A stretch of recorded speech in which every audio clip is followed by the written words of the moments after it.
बाल मंदिर के इस YouTube चैनल पर आप सबका एक बार फिर से हार्दिक स्वागत है।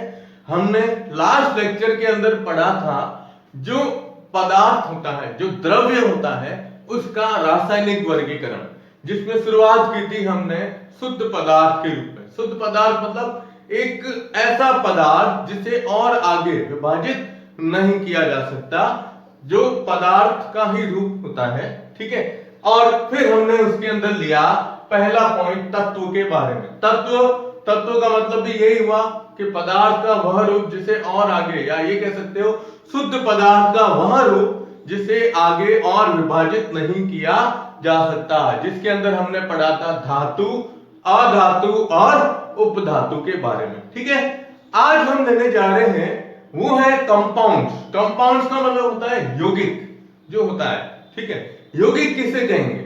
आपने 9th क्लास के अंदर भी पढ़ा है और आपको इसके बारे में जानकारी भी है कि जब दो अलग अलग तत्वों के परमाणु, ध्यान से सुनिएगा, जब दो अलग अलग तत्वों के परमाणु परस्पर एक निश्चित अनुपात में रासायनिक बंध के द्वारा आपस में जुड़ते हैं तो यौगिक का निर्माण करते हैं।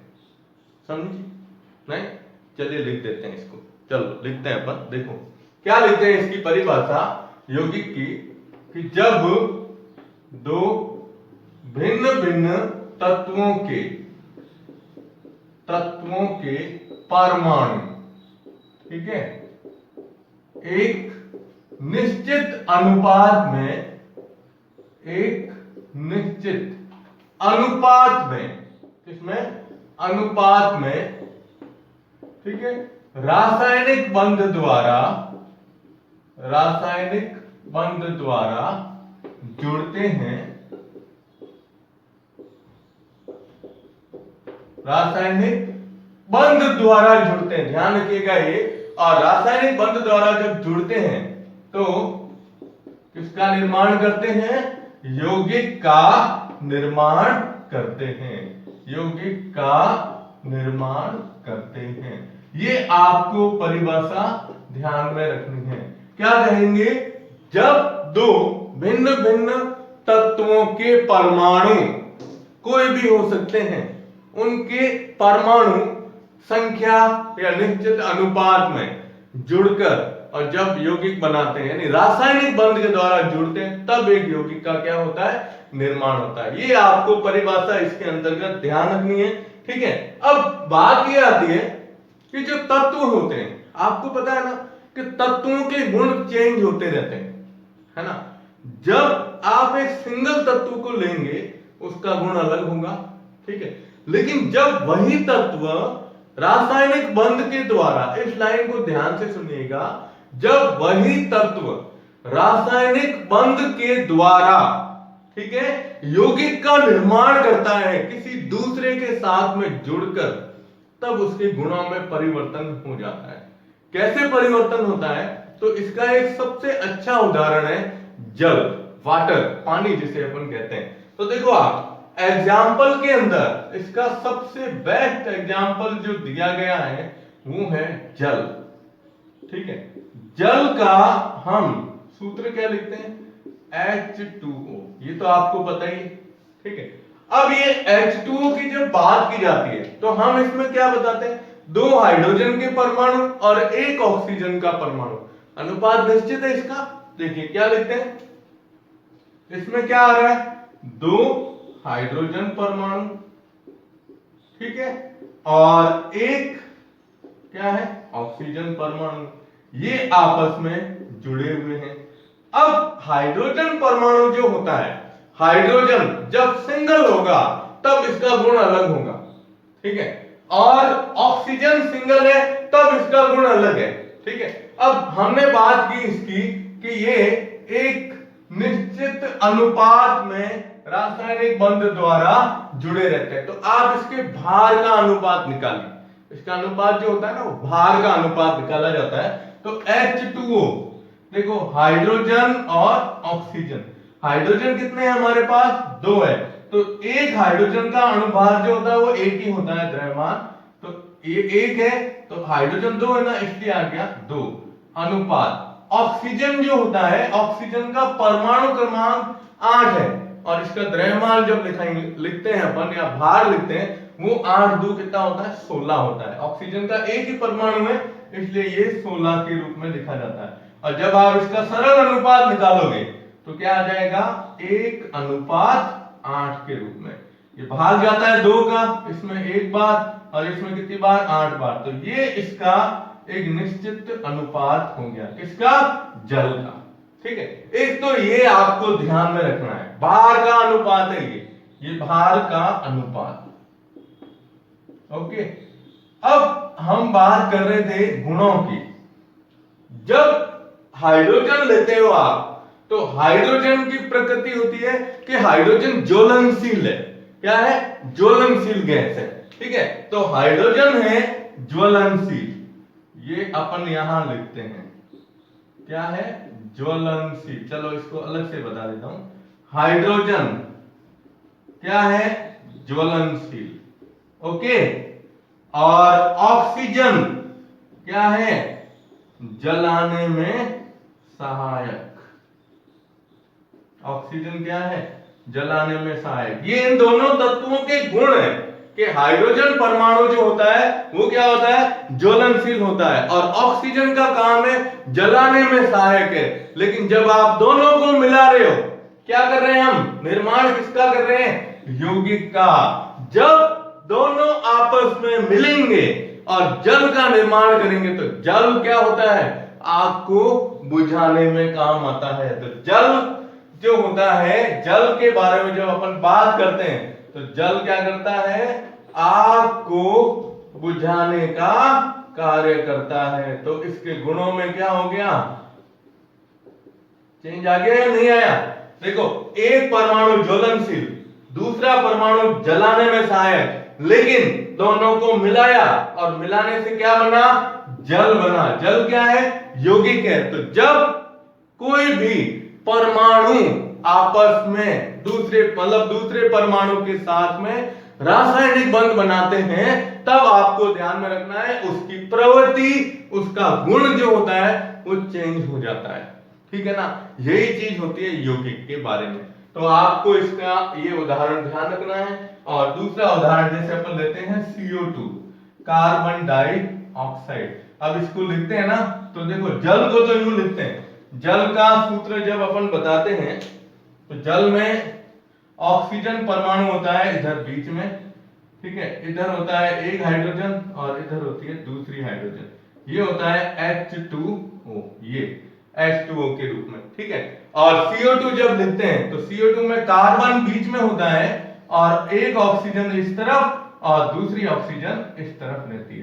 अब कार्बन का परमाणु क्रमांक जब अपन लेते हैं तो कार्बन का परमाणु क्रमांक है 6, तो 6 2 कितने हुए 12, तो कार्बन का आ गया 12 अनुपात।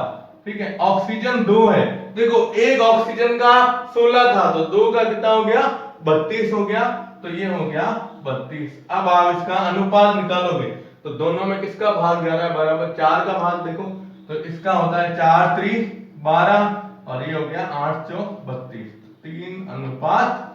यानी CO2 के अंदर कार्बन और ऑक्सीजन का अनुपात कितना होता है, 3:8 के रूप में रहता है। तो ये भी एक तरह से क्या है, यौगिक की तरह कार्य करता है। तो आपको इसमें यही बताना है कि यौगिक का मतलब ही यही हुआ कि जब हम परमाणु तत्व लेते हैं, अलग अलग तत्वों के परमाणुओं को एक निश्चित अनुपात में रासायनिक बंध के द्वारा जोड़ते हैं तब किसका निर्माण होता है, यौगिक का निर्माण होता है। और यौगिक के अंदर आपको ध्यान में रखना है, जब परमाणु सिंगल स्थिति में होता है तब उसके गुण अलग होते हैं, लेकिन जब वह जुड़कर और यौगिक का निर्माण करेगा तो उसके गुणों में क्या हो जाती है, परिवर्तन आ जाता है। जैसे एक उदाहरण बताता हूं नमक का, सिंपल सा उदाहरण है NaCl, सोडियम क्लोराइड, है ना।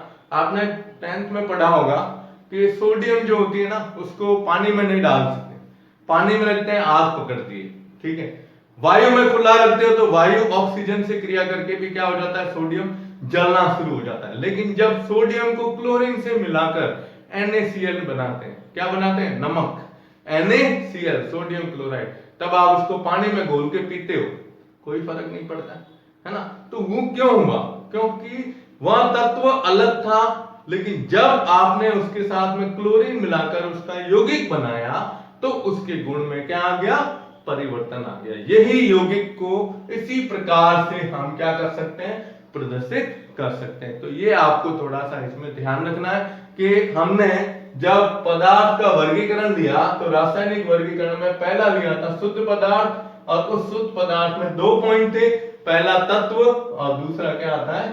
यौगिक के बारे में। अब हम लेते हैं इसके बाद दूसरा मिश्रण। मिश्रण क्या होता है?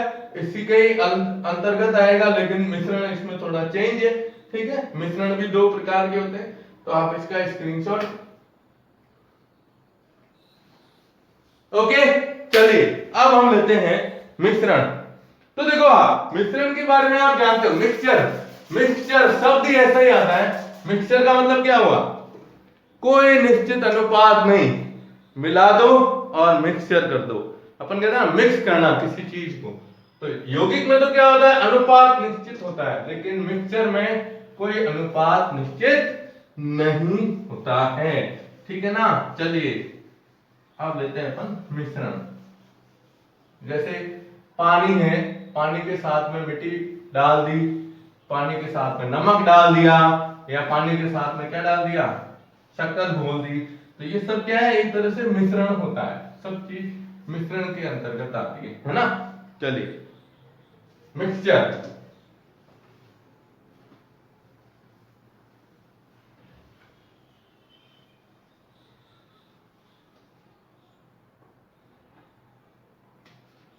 सेकंड आता है मिश्रण, या हम इसे क्या कहते हैं? मिक्सचर।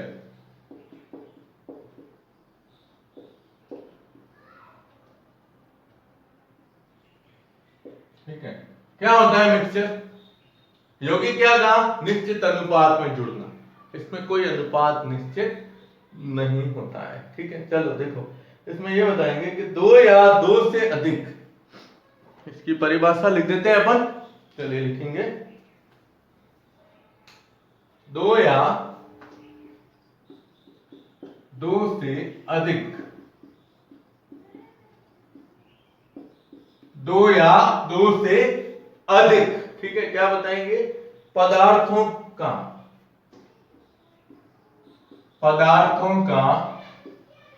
किसी भी अनुपात में,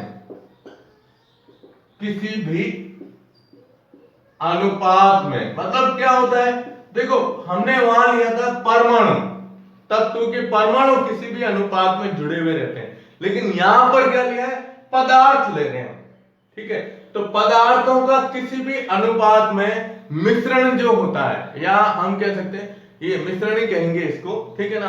किसी भी अनुपात में मिश्रण जो होता है उसे हम क्या कहते हैं? मिश्रण, मिक्सचर के नाम से जाना जाता है। तो किसी भी अनुपात में भौतिक संयोजन, क्या कहते हैं? भौतिक संयोजन क्या कहलाता है? मिश्रण कहलाता है। वापस सुन लीजिएगा कि 2 या 2 से अधिक पदार्थ का किसी भी अनुपात में भौतिक संयोजन, यहां वर्ड आ रहा है भौतिक संयोजन का मतलब होता है भौतिक अवस्था में ही ये आपस में जुड़े हुए रहते हैं, है ना। जैसे ठोस है, ठोस के साथ में ठोस मिला दिया, ठीक है, या द्रव के साथ में द्रव मिला दिया, ये भी हो सकता है।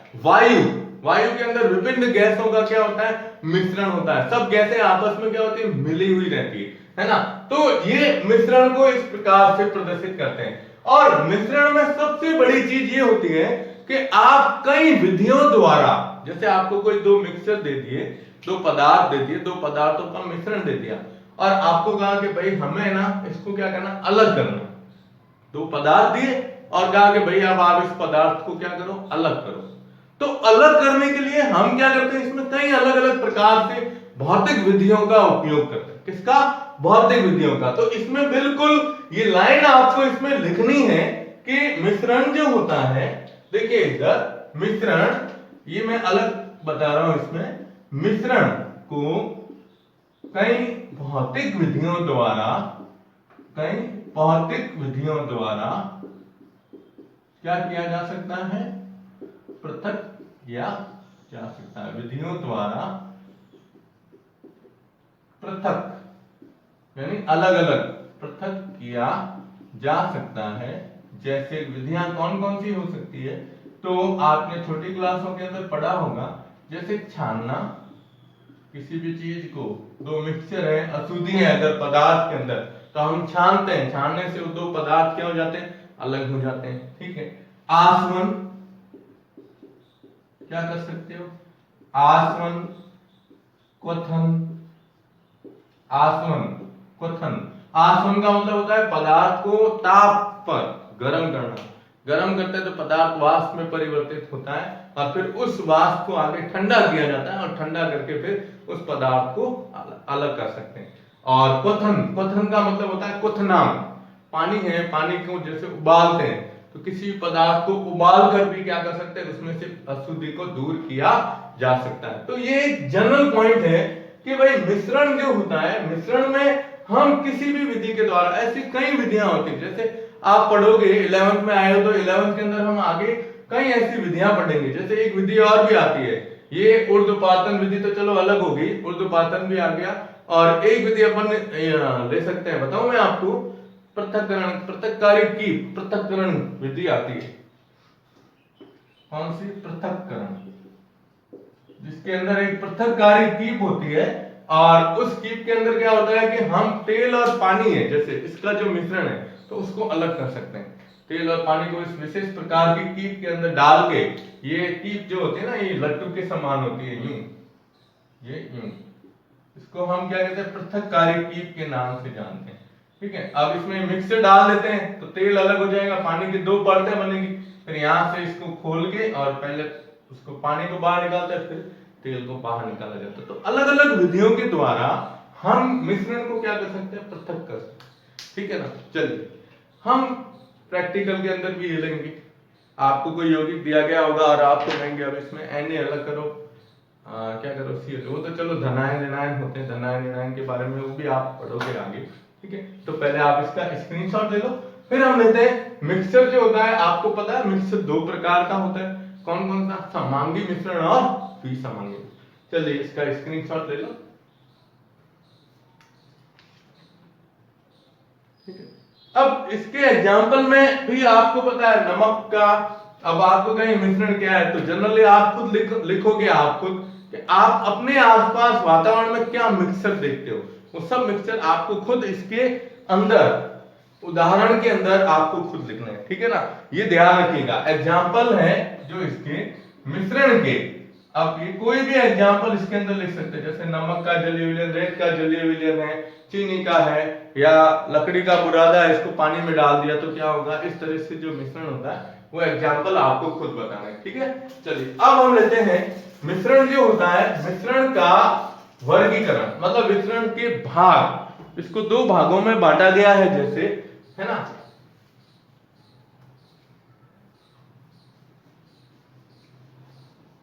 तो एक होता है कौन सा, समांगी, और एक होता है विसमांगी। जब आपको मैं, जैसे दो अपन मिश्रण लेते हैं, एक मैं ले लेता हूं नमक का जलीय विलयन, ठीक है, और एक अपन ले लेते हैं रेत का, पानी है ना, पानी के अंदर रेत डाल दी और फिर उसको जोर से परत नली को हिलाया तो मिश्रण बन जाएगा जल और रेत का। फिर आपको बताना है इसमें कि समांगी मिश्रण कौन सा होगा और विसमांगी मिश्रण कौन सा होगा। बस जनरल ये चीज आपको इसमें बतानी है। ठीक है। तो मिश्रण जो होता है, चलिए मिश्रण का हम कह सकते हैं मिश्रण के प्रकार। ठीक है। तो पहला है कौन सा, समांगी मिश्रण, ओके, और दूसरा है इसके अंदर हम ऐसे ही ले लेते हैं विसमांगी मिश्रण। दो हो गए, समांगी और विसमांगी मिश्रण। तो समांगी मिश्रण क्या होगा, तो इसमें ये कह सकते हैं कि एक ऐसा मिश्रण जिसमें उसके जो घटक है वो पूर्ण रूप से अपने अंदर मिल जाते हैं। यानी जैसे आप नमक का पानी है तो नमक उसके अंदर पानी के अंदर घोलते हो तो नमक पानी में घोलने पर हमें नमक नहीं दिखेगा, दोनों का विलयन क्या होगा, एक ही तरह पानी की तरह ही दिखाई देता है। तो आप इसकी परिभाषा आपको सबसे पहले ध्यान में रखनी है। तो इसकी परिभाषा आएगी कि वह मिश्रण जिसके घटक एक दूसरे में पूर्ण रूप से क्या हो जाते हैं, मिश्रित हो जाते हैं। यानी वह मिश्रण जिसके घटक एक दूसरे में पूर्ण रूप से क्या हो जाए, मिश्रित हो जाते हैं, पूर्ण रूप से मिश्रित हो जाते हैं, मिश्रित हो जाते हैं। ठीक है, और दोनों का संगठन, हम मतलब क्या करते हैं, पानी के अंदर जैसे नमक को घोला या शक्कर को घोला या पानी के अंदर एल्कोहल मिलाते हैं तो उसका जो मिश्रण बनता है ना वो इस तरह से होगा कि दोनों का संगठन हमें एक ही दिखेगा। क्या कहेंगे, संगठन जो होता है वो क्या हो, समान हो, एक रूप के अंदर ही इसके अंदर समान रहता है। तो दोनों का संगठन क्या हो, समान हो, तो उससे क्या कहते हैं, समांगी मिश्रण कहलाता, समांगी मिश्रण कहलाता है। ओके, अब इसके एग्जाम्पल आपने जनरल देखा होगा, नमक का जलीय विलयन, ठीक है, नमक का जलीय विलयन आ गया, या हम ले सकते हैं शक्कर, शक्कर का क्या ले सकते हैं, जलीय विलयन। शक्कर जो होती है, शक्कर पानी के अंदर पूर्ण रूप से क्या हो जाती है, घुल जाती है। ठीक है, और गैसें होती है वायुमंडल में, वायुमंडल में गैसों का मिश्रण, ये भी एक तरह से क्या है, समांगी मिश्रण के रूप में रहता है। और एक आएगा अल्कोहल का जलीय विलयन, किसका, अल्कोहल का जलीय विलयन, ये भी क्या होता है, समांगी मिश्रण के अंतर्गत आएगा। तो समांगी मिश्रण वह मिश्रण जिसके घटक एक दूसरे में पूर्ण रूप से क्या हो जाते हैं, मिश्रित हो जाते हैं और दोनों का संगठन क्या हो, समान होता है, उसे अपन क्या कहते हैं, समांगी मिश्रण। अब इसकी परिभाषा आप खुद लिख सकते हो, इसमें क्या बताएंगे, वह मिश्रण जिसके घटक एक दूसरे में, तो क्या बनाएंगे, वह मिश्रण जिसके घटक एक दूसरे में पूर्ण रूप से मिश्रित, क्या कह सकते हो, पूर्ण रूप से मिश्रित नहीं होते और दोनों का संगठन क्या होता है, असमान होता है। क्या कहलाता है, विसमांगी मिश्रण कहलाता है, विसमांगी मिश्रण कहलाता है। ठीक है, ये आपको परिभाषा इसके अंतर्गत ध्यान रखनी, वह मिश्रण जिसके घटक एक दूसरे में पूर्ण रूप से मिश्रित नहीं होते हैं, वर्ड ध्यान रखना, नहीं होते हैं, और दोनों का संगठन क्या होता है, असमान होता है, उसे हम क्या कहते हैं, विसमांगी मिश्रण के नाम से जानते हैं। ठीक है, अब इसका एग्जांपल लेना है, तो इसका एग्जांपल है जल और तेल, जल और तेल का मिश्रण, सबसे अच्छा ये एग्जांपल है। ठीक है, या और भी बता सकते हो, रेत का जलीय विलयन, रेत जो होती है, रेत को पानी में मिलाओ और लकड़ी का बुरादा जल में मिलाने पर, ये सभी क्या है, इसके उदाहरण है कि भाई लकड़ी का बुरादा है, इसको पानी में मिलाओगे तो पानी में मिलाने पर क्या हो जाएगा, ये घुलेगा तो नहीं पानी में, तो ये एक तरह से क्या हो गया, विसमांगी मिश्रण हो गया।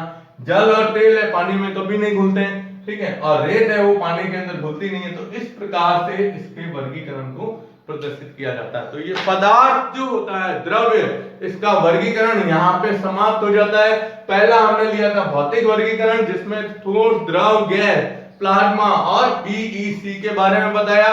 दूसरा हमने लिया रासायनिक वर्गीकरण, जिसमें पहला लिया शुद्ध पदार्थ, जिसमें आया तत्व और यौगिक, ठीक है, और दूसरा हमने लिया कौन सा, मिश्रण, जिसमें आता है समांगी मिश्रण और विसमांगी मिश्रण। तो इसका स्क्रीनशॉट ले लो। ओके, तो अब मैं आपको एक और इंफॉर्मेशन दे देता हूं। इस वीडियो के साथ में मैं 2 सवाल अटैच कर रहा हूं, जिसमें आप सवाल को खुद अपने आप हल करोगे, कॉपी के अंदर नोट कीजिएगा, ठीक है। तो वो इस वीडियो के जस्ट लास्ट, मतलब वीडियो खत्म होते ही साथ में एक पेपर इमेज होगी, जिसके अंदर सवाल लिखे होंगे। उन सवालों को ध्यान से पढ़िए और उसको जरूर हल करना, ठीक है। धन्यवाद।